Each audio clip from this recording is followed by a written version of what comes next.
Hey everyone, it's Chris here. Today I'm going to talk to you guys about the tent that I've been using for the last year, the Exped Venus 2.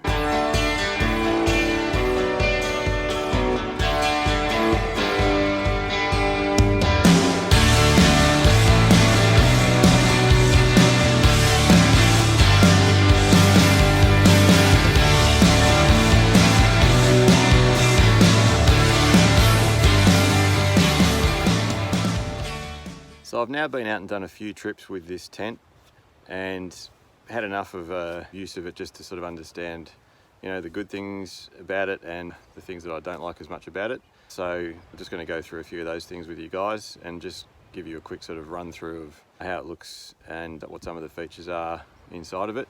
You've probably seen me setting it up in a couple of other videos, so won't sort of go through the full setup, but it's pretty straightforward to set up with a 3-pole design, so it's pretty easy, and the fly and the inner are all single pitch, so you can get it up pretty quick in wet weather, and also you can detach the inner from the fly first, so you can pack that up if you're packing up your tent in really wet weather.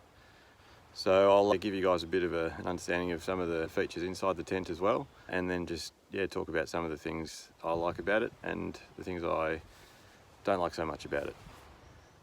So there's really not much to say that I don't like about this tent, to be honest. It's a really good tent for all conditions. Having said that, I haven't really had to put it up in really windy conditions, so I haven't sort of experienced that yet and had it up in really windy conditions. But supposedly this is a proper 4-season tent, so even in really kind of high wind conditions, it'll stay pretty solid. Apart from that, it's just the design's really good. The room inside for one person is really spacious, and I've had 2 people in this as well and still fitted quite comfortably. It's got pretty big vestibule space on each side, so you can actually put a fair bit of gear in the vestibule as well.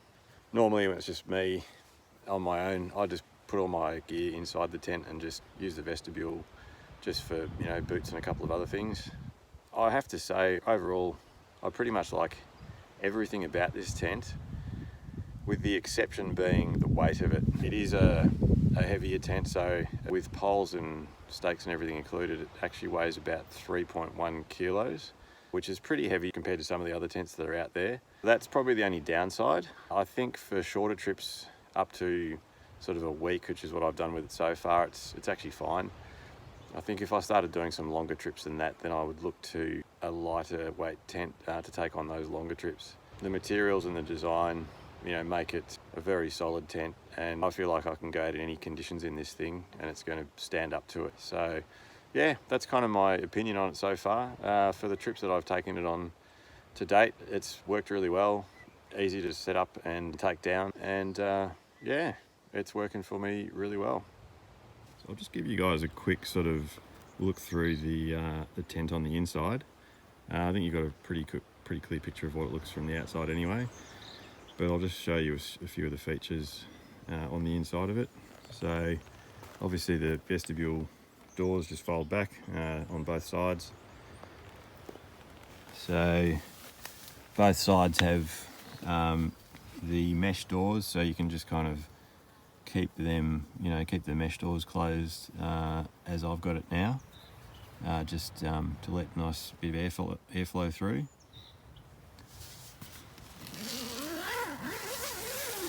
So we'll just have a look inside it. So as you can see, I've just got it set up for myself here, and there's plenty of room for my mat and sleeping bag just on one side, and then I've got the entire other side of the tent just still free just to store all of my gear. So I've got my pack sitting in there, and that's most of my gear sitting in there. One of the things I really like about this one too is it's got this little canopy at the top of it, so you can actually store some stuff up there. And at night I often just stick my head torch up in there just to sort of have a light shining down while I'm still getting stuff organised or need a light to read by or see. So that's pretty handy, and I'll just usually chuck a couple of other things up there as well. It's also got more storage pockets just here, and there's actually 4 of those around the whole tent, so you got loads of storage space inside it. That's really good.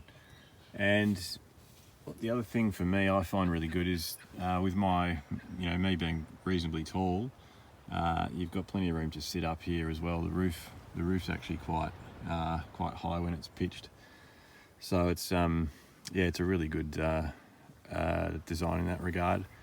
And the walls also, once it's all sort of staked out, it's got really good sort of I suppose a gradient on the wall, which means it's nice and roomy inside. So yeah, they're probably some of the key features. You can kind of get a sense of just how large the vestibule room is as well. That's with the vestibule closed on the other side. There's heaps of extra space underneath there to store gear. And then the other thing that's pretty handy too is the overhang on the vestibule. From the edge of where the tent is to I don't know if you can see that, but the overhang from the vestibule is quite wide. So if you've got pretty bad weather conditions, you can actually, you've got plenty of room to cook under there, provided the rain's not driving in sideways, but yeah, plenty of room to actually get in under there and just cook underneath the vestibule. So that's really handy as well. In most conditions that I've used it for so far, I generally only use 8 stakes, just 1 at each corner, and then 1 on each of the vestibules, and then I just stake out the middle on each of the ends as well, just to give it a bit of clearance between the fly and the inner. Yeah, so that's pretty much the key features of it. And the other thing is, at night, you all the different guy ropes and a few of the different zip points and stuff actually glow in the dark, so that's pretty handy. You can actually see exactly where your tent is and not trip over stuff, so that's really good as well. So yeah, I think this will be a pretty good companion of mine for the next little while anyway, certainly for the length of trips I'm doing at the moment. That is the Exped Venus 2. So there you go, guys, that's my initial impressions of the Exped Venus 2 over the first year that I've had it and the trips that I've done. So I think it's going to continue to serve me well, hopefully, and it's, for now at least, my tent of choice. So I hope you guys found this review useful, and I'll see you out on the trail next time.